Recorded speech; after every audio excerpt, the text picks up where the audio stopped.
Welcome to Between the Lines. I'm Urszula Gacek, and my guest today is Tony Housh, member of the board of the American Chamber of Commerce in Poland and senior fellow at the Atlantic Council. Tony, welcome to the program. Thank you. Happy to be here. Has it been a rough year, 2025, for Polish-American business relations? I wouldn't say it's been a rough year. It certainly had some challenges. I think there's certainly been a lot of reaction and response to some of the rhetoric, both from the European side and from the new administration. But I think if you look at the fundamentals for business, economics, our trade and investment remains very strong. At the beginning of his presidency, President Trump said that tariffs are a beautiful word, and we remember also, I think back in April last year, Liberation Day, when actually punitive tariffs were suggested that they would be imposed to restore what was perceived as an imbalance in international trade, including with Poland and the EU in general. What actually materialized? What is the current position? What kind of tariffs are American importers paying? What are Polish importers paying? Has it had a real impact? I think to date, the actual implementation of tariffs has been quite limited.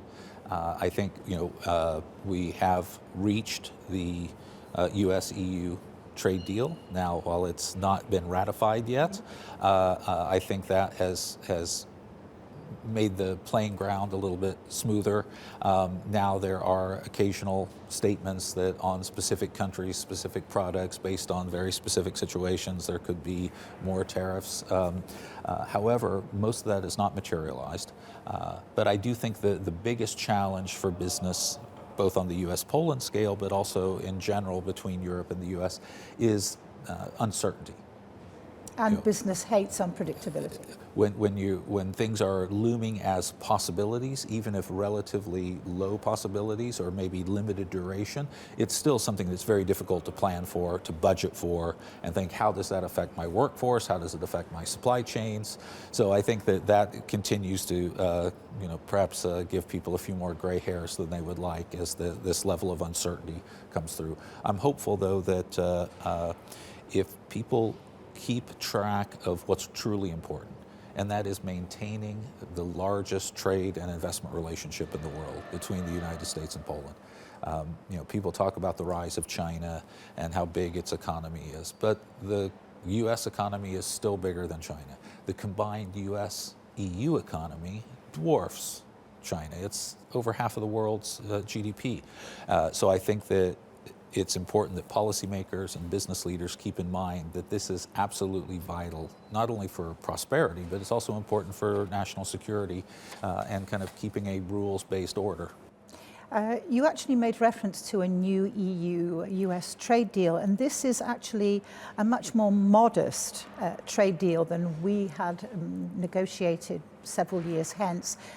This is something I think that dates back to August of last year. It was temporarily stalled by the European Parliament in response to strong words from President Trump regarding Greenland and the threat to use tariffs not as a way of balancing out international trade flows, but actually as well, let's put it bluntly, a method of political coercion. That made the European Parliament stop for a moment, and their role is vital. It must go through them in order to get ratified. Is the process back on track again? Well, since no one's consulting me from Brussels or Strasbourg, I would say that it's not perhaps back on track and moving forward, but I think that certainly people I talk to in Brussels, in Washington, see that there is a path forward this year to get this implemented. And I hope that is the case because it's in the best interests of everybody. It is by and large, people can argue about specifics, but by and large, anything that helps advance the trade, takes care of some of the barriers and the non-tariff barriers, and particularly enables medium-sized companies and SMEs to play a bigger part in this transatlantic trade and investment.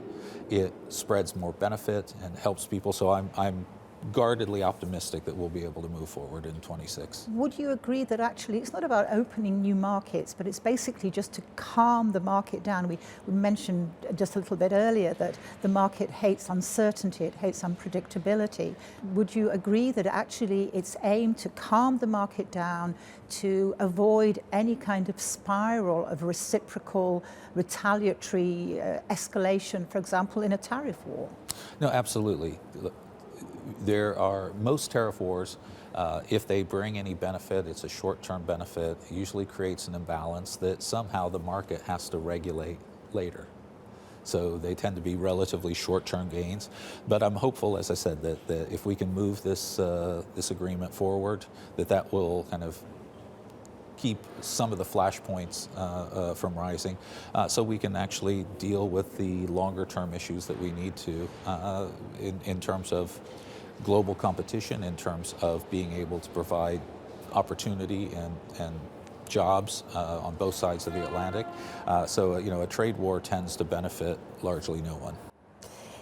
We talked about the EU, and something that has been very much in the news in recent days here in Poland is an enormous long-term, very long-term loan offered to European countries, and Poland is taking some 30% of 150 billion euro to be spent on defence. But there is a catch. This is to be spent, Poland declares most of it will be spent here in Poland, which is fantastic for our armaments and defence sector. It should be spent in Europe. How has that gone down in the United States? Does that worry US defence contractors? Some Polish politicians have actually argued that Poland should not take that money because it would damage our trade relations with the United States. What do you say to that? Well, it's a big issue and it's a complex issue, but I would make a couple of observations there. One, the defense modernization needs that will be funded by the SAFE program are only part of the long-term needs to develop deterrence, improve capability and resiliency for armed forces and other national security mechanisms. So I think, frankly, the market's big enough that it will not excessively impact U.S. companies. But I think any time there is exclusion, that it can raise political concerns. It can raise issues about, how do we build our supply chains if U.S. companies are excluded, and yet many European countries would like to see more localized production, co-licensing, and different things. How does that fit with this SAFE mechanism? The U.S. defense sector, the armament sector, they're just not ready, actually, to fill the gap if the United States is no longer able to have a presence here. We just don't have the capacity in Europe. Can you see American companies then being more willing not just to export, but to actually invest here? I think it's inevitable. The needs to produce, to short supply chains, to be able to provide the quantity and quality of products means I think that we will see more U.S. licensed production, more U.S. partnerships in production here. And part of that is to meet the medium-term goals over the next 10 years or so, because ramping up, again, the U.S. defense industrial base, as well as a lot of the European defense industrial base, it will take time. You don't necessarily build factories overnight or build capabilities, find the workforce to do that. So I think that this is something that presents somewhat of a challenge, but I don't think that the SAFE program will necessarily limit the attractiveness of certain U.S. weapon systems and defense technologies, because most countries will want to buy best in class. And if it's a European product, it's a European product. If it's a U.S. product, it's a U.S. product. They'll find the money for it. They'll find the money and they'll move forward. But I think also it's also a question of, again, this need. One of the opportunities created, for instance, in Poland and other markets here in Europe, for instance, for some Korean equipment and technologies, part of it is that it's always a challenge to have multiple types of equipment that have a similar job, because you need more parts, different technicians, different things.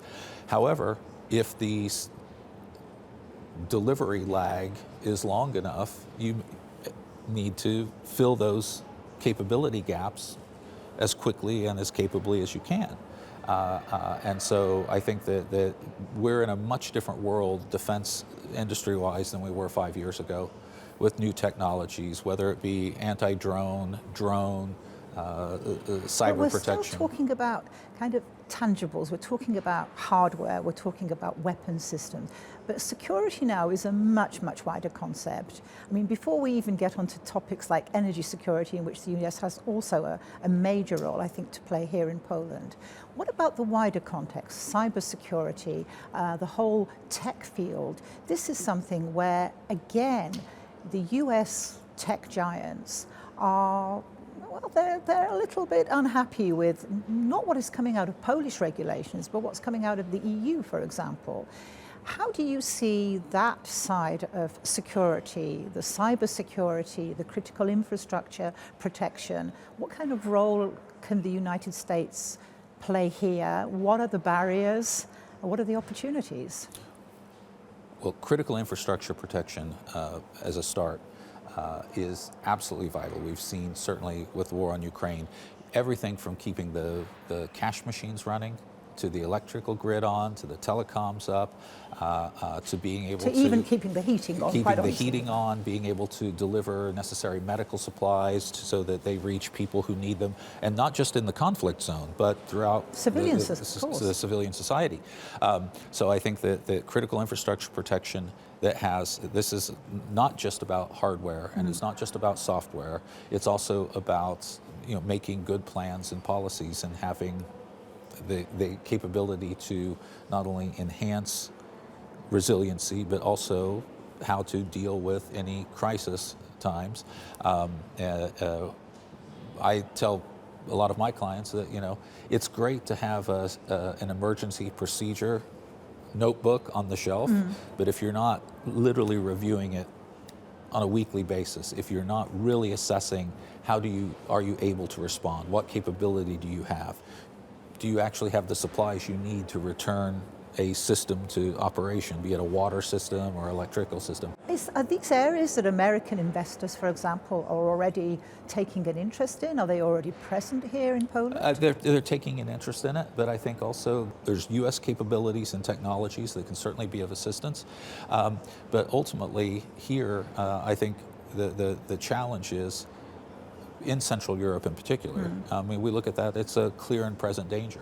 We already are under constant hybrid attacks, cyber attack, reports of sabotage, nefarious actors that are doing things to either lessen the certainty and safety feeling among civil society, or But is that also a concern to U.S. investors? I don't think it's a major concern. It's not going to derail investment, but I think it shows the depth and the breadth of the challenge that we have to address. And not all of it, as you point out rightly, is going to be hardware-based or software-based. A lot of it's going to be about planning and about building resilient structures. And I think within that, there will be room for cooperation, certainly with U.S. investors and partners.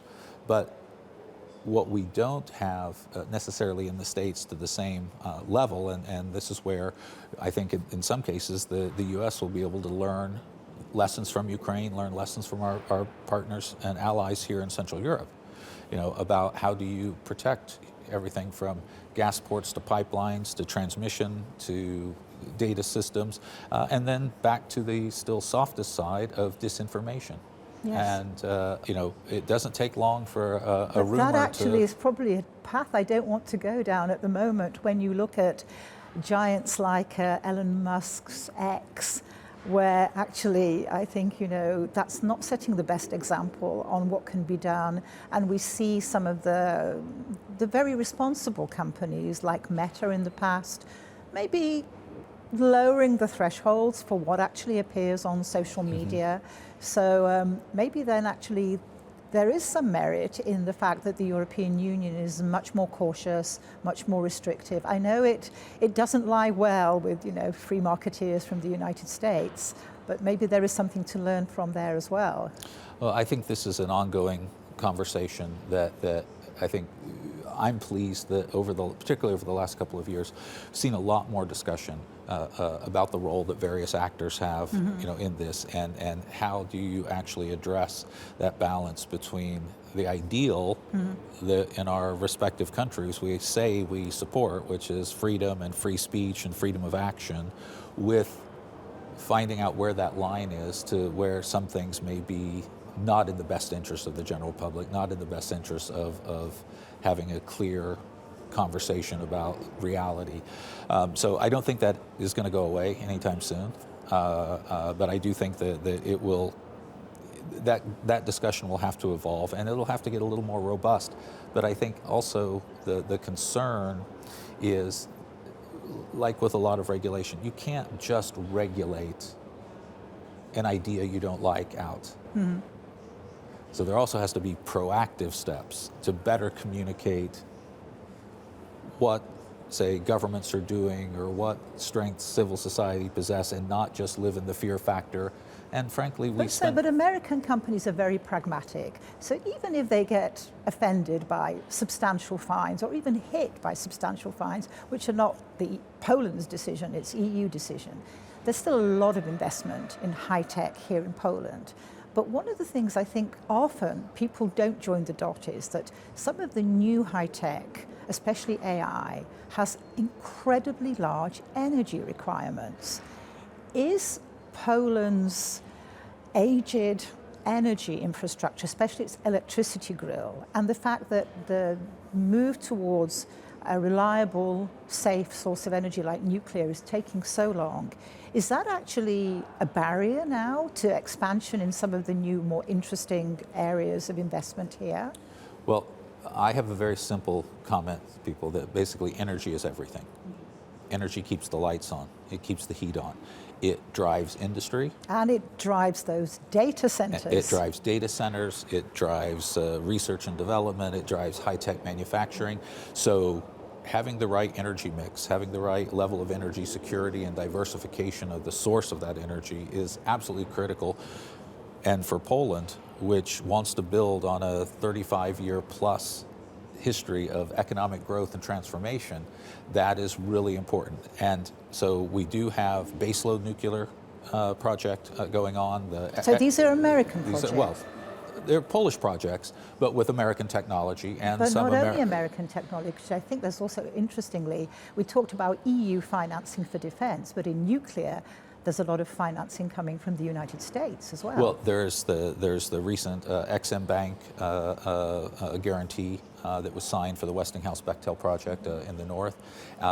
So I think that's a major milestone, and then that can also help open up other avenues of financing outside of the central budget financing here in Poland, but potentially for long-term infrastructure investors to buy into these projects. But how far down the line, when are we going to see the first lights being switched on by US, let's say, partly funded and US technology in nuclear? It's a long haul, but we've been waiting a long time in Poland for this.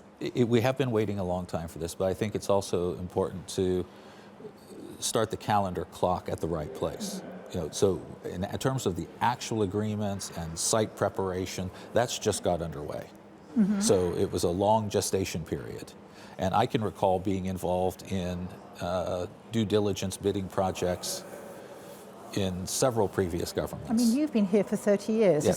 Does it go back that far? Well, but it goes back a ways. But it does go back a ways. Yeah. It certainly goes back to the teens, when there were engineering studies and different things, and to ask again, when could we realistically expect to have that nuclear energy on stream? I would say by the late mid-2030s.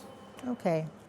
Nuclear is one side of the energy mix, but a very interesting area is, of course, liquefied natural gas. And this is, and now that President Trump has said, drill, baby, drill, that also, I suspect, means that there will be more LNG, liquefied natural gas, coming out of the United States.